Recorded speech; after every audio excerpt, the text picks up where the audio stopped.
নমস্কাৰ বন্ধুসকল, welcome to my YouTube channel Deepak জয়পালাত। আজি পুনৰ আপোনালোকৰ বাবে অসম চৰকাৰৰ ফালৰ পৰা মুকলি হোৱা 4টা বিভাগত কিছুমান গ্ৰেড 3 আৰু গ্ৰেড 4 চাকৰি লৈ আনিছোঁ। চাকৰিখিনি আপোনালোকৰ আজি আহিছে বিজ্ঞাপনসমূহ 25 জানুৱাৰী তাৰিখে। আৰু এই ভেকেঞ্চিখিনিৰ কাৰণে মাত্ৰ 10 পাছ, 12 পাছ আৰু গ্ৰেজুৱেশ্যন কেণ্ডিডেটহে আবেদনসমূহ কৰিব পাৰিব। অসমৰ সকলো ল'ৰা ছোৱালীৰ বাবে এই সুযোগ আহিছে। যদি আপোনালোকে ইণ্টাৰেষ্টেড হয় তেতিয়া আপোনালোকে আজিৰ ভেকেঞ্চিখিনিৰ কাৰণে আবেদন কৰিব পাৰিব। আপোনালোকে ভিডিঅ'টো শেষলৈকে চাব, অকণো স্কিপ নকৰিব, কিয়নো ইয়াত আপোনালোকৰ 4টা বিভাগত ভেকেঞ্চিৰ কথা আলোচনা কৰা হৈছে। তাত আপোনালোকৰ এটা বিভাগত নিজৰ আপোনালোকৰ কোৱালিফিকেশ্যন অনুযায়ী ভেকেঞ্চিসমূহ পাব। যদি ভিডিঅ'টো ভাল পায় ভিডিঅ'টো লাইক কৰিব, লগতে চেনেলটো ছাবস্ক্ৰাইব কৰি দিব। এনেকুৱা ধৰণৰ ভিডিঅ'সমূহ প্ৰতিদিনে পাই থাকিব বাবে আহক আজি আমি ভিডিঅ'টো আৰম্ভ কৰোঁ। যি আপোনালোকৰ প্ৰথম যিটো ভেকেঞ্চি আহিছে এইটো হৈছে আছাম কোঅপাৰেটিভ এপেক্স বেংক লিমিটেডৰ ফালৰ পৰা। ইয়াৰ কাৰণে 120টা এছিষ্টেণ্টৰ ভেকেঞ্চি আছে। ইয়াৰ কাৰণে আপোনালোকৰ ভেকেঞ্চিসমূহৰ কাৰণে 13/2/2024 আপোনালোকে আবেদনসমূহ কৰিব পাৰিব ফেব্ৰুৱাৰী মাহলৈকে। আৰু ইয়াত আপোনালোকৰ পে স্কেলসমূহ দিয়া হ'ব 18,730 টকাৰ পৰা 68,040 টকা পৰ্যন্ত। লগতে আপোনালোকে গ্ৰেড পে পাব 4,400 টকা। আৰু যিসমূহ ইণ্টাৰেষ্টেড কেণ্ডিডেট হয় তেওঁলোকে আবেদনসমূহ কৰিব পাৰিব। এজ লিমিট আপোনালোকৰ দিয়া আছে 21 বছৰৰ পৰা 34 বছৰ পৰ্যন্ত। লগতে আপোনালোকে এজ ৰিলেক্সেশ্যনসমূহো পাব। আৰু এডুকেশ্যন কোৱালিফিকেশ্যন বিচাৰিছে মাত্ৰ গ্ৰেজুৱেশ্যন। যদি আপোনালোকে গ্ৰেজুৱেশ্যন পাছ কৰি থৈছে মানে BA, BSc, BCom, তেতিয়া আপোনালোকে ভেকেঞ্চিসমূহৰ কাৰণে আবেদনসমূহ কৰিব পাৰিব। ইয়াৰ কাৰণে আবেদন কৰিবলৈ কেনেকৈ আবেদন কৰিব মই কথাও জনাই দিছোঁ।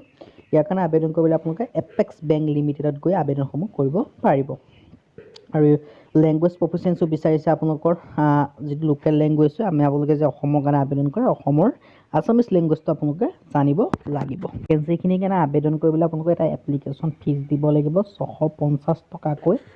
ইয়াৰ কাৰণে আপোনালোকৰ 650 টকাকৈ এপ্লিকেশ্যন ফিজ দিব লাগিব জেনেৰেল, ST, EWS, OBC সকলো কেণ্ডিডেটে। আৰু ভেকেঞ্চিখিনিৰ কাৰণে আবেদন কৰিবলৈ এপেক্স বেংক লিমিটেড যিটো অফিচিয়েল ৱেবছাইট আছে তাত আপোনালোকে গৈ পেলাই আবেদনসমূহ কৰি ল'ব পাৰে। যদি আপোনালোকে ইণ্টাৰেষ্টেড হয় তেতিয়া আপোনালোকে এই ভেকেঞ্চিসমূহৰ কাৰণে আবেদনসমূহ কৰিব পাৰে যদি আপোনালোকে গ্ৰেজুৱেশ্যন কৰি থৈছে। এতিয়া আমি ইয়াৰ পিছৰ ভেকেঞ্চি লৈ গৈছোঁ, ভিডিঅ'টো শেষলৈকে চাই থাকিব। এইটো আপোনালোকৰ দ্বিতীয় বিভাগ আহিছে। এই বিভাগটো হৈছে ইণ্ডিয়ান অইল কৰ্প'ৰেশ্যন লিমিটেড IOCLৰ ফালৰ পৰা। ইয়াৰ কাৰণে আপোনালোকৰ 473টা এপ্ৰেণ্টিছৰ ভেকেঞ্চি আছে। আৰু লাষ্ট ডেট দিয়া আছে 2/1/2024 ফেব্ৰুৱাৰী মাহৰ 1 তাৰিখলৈকে আবেদন কৰিব পাৰিব এই ভেকেঞ্চিসমূহৰ কাৰণে। আৰু ইয়াৰ কাৰণে আপোনালোকে অনলাইন যোগে আবেদন কৰিব নিজৰ মোবাইলৰ পৰা। ইয়াৰ কাৰণে কোনো আপোনালোকে ক'তো যোৱাৰ প্ৰয়োজন নাই, ডাইৰেক্ট আপোনালোকে নিজৰ মোবাইলৰ পৰা ভেকেঞ্চিসমূহৰ কাৰণে আবেদনসমূহ কৰিব পাৰিব। আৰু ইয়াত আপোনালোকৰ ষ্টেজ ৱাইজ ভেকেঞ্চিসমূহ আছে। আছামৰ কাৰণে 28 ভেকেঞ্চি আছে। আৰু বয়সৰ সময়সীমা দিয়া আছে 18ৰ পৰা 24 বছৰ। আৰু লগতে এজ ৰিলেক্সেশ্যনসমূহ পাব SC, SC 5 বছৰ, OBC, MBC 3 বছৰ, PWD কাৰণে 10 বছৰ, PWD OBC কাৰণে 13 বছৰ, PWD SC, SC কাৰণে 15 বছৰ আপোনালোকে এজ ৰিলেক্সেশ্যনসমূহ পাই যাব। ইয়াৰ কাৰণে অৰ্হতা বিচাৰিছে ডাটা এণ্ট্ৰি অপাৰেটৰ যিটো ভেকেঞ্চি আছে ইয়াৰ কাৰণে বিচাৰিছে 12 পাছ। আৰু যিটো ডমেষ্টিক ডাটা এণ্ট্ৰি অপাৰেটৰ আছে ইয়াৰ কাৰণেও বিচাৰিছে আপোনালোকৰ মিনিমাম 12 পাছ। কিন্তু যদি আপোনালোকে গ্ৰেজুৱেশ্যন হয় তেতিয়া আপোনালোকক প্ৰিফাৰেঞ্চ দিয়া বুলি উল্লেখ কৰা হৈছে। ডাটা এণ্ট্ৰি অপাৰেটৰ পদ সিটো আৰু ডমেষ্টিক ডাটা এণ্ট্ৰি অপাৰেটৰ পদ দুটা। যদি আপোনালোকে ইণ্টাৰেষ্টেড হয় তেতিয়া আপোনালোকে ভেকেঞ্চি দুটাৰ কাৰণে আবেদনসমূহ কৰিব পাৰে। বাকী যিখিনি ভেকেঞ্চিৰ কথা কোৱা হৈছে এইখিনিৰ কাৰণে আপোনালোকৰ ট্ৰেড চাৰ্টিফিকেট বিচাৰিছে। বাকী এই দুটা পদৰ কাৰণে আপোনালোকক কোনো ট্ৰেড চাৰ্টিফিকেট বিচৰা নাই। আপোনালোকে IOCLৰ অফিচিয়েল ৱেবছাইটত গৈ আপোনালোকে এই ভেকেঞ্চি দুটাৰ বাবে সেই ভেকেঞ্চিৰ বাবে আপোনালোকে আবেদনসমূহ কৰিব পাৰে। টেকনিচিয়ান এপ্ৰেণ্টিছৰ কাৰণে আপোনালোকক কৈছে ট্ৰেড চাৰ্টিফিকেট বিচাৰিছে। বাকী এই দুটা ভেকেঞ্চিৰ কাৰণে কোনো ট্ৰেড চাৰ্টিফিকেট বিচৰা নাই। যদি ইণ্টাৰেষ্টেড হয় তেতিয়া আপোনালোকে আবেদনসমূহ কৰিব পাৰে। এতিয়া যিটো 3 নম্বৰ বিভাগ আছে সেই বিভাগটোলৈ গৈছোঁ, ভিডিঅ'টো শেষলৈকে চাই থাকিব। 3 নম্বৰ যিটো বিভাগ আহিছে এইটো আহিছে আপোনালোকৰ airport authority of India AAI পৰা। ইয়াৰ কাৰণে আপোনালোকৰ 64টা ছিনিয়ৰ এছিষ্টেণ্ট আৰু জুনিয়ৰ এছিষ্টেণ্টৰ ভেকেঞ্চি আছে। ইয়াৰ কাৰণে আপোনালোকৰ যিসমূহ ইলিজিবল কেণ্ডিডেট হয় তেওঁলোকে এপ্লাই অনলাইন যোগে কৰিব পাৰিব। যদি আপোনালোকে ইণ্টাৰেষ্টেড হয় তেতিয়া আপোনালোকে অনলাইন যোগে আবেদনসমূহ কৰি ল'ব পাৰিব। আৰু ইয়াৰ কাৰণে কৈছোঁৱে 64টা ছিনিয়ৰ এছিষ্টেণ্ট আৰু জুনিয়ৰ এছিষ্টেণ্টৰ কাৰণে ভেকেঞ্চি আছে। আৰু লাষ্ট ডেট দিয়া আছে 10/2/2024 ফেব্ৰুৱাৰী মাহৰ 10 তাৰিখলৈকে। ছিনিয়ৰ এছিষ্টেণ্ট ইলেক্ট্ৰনিক্সৰ কাৰণে আছে 14টা ভেকেঞ্চি।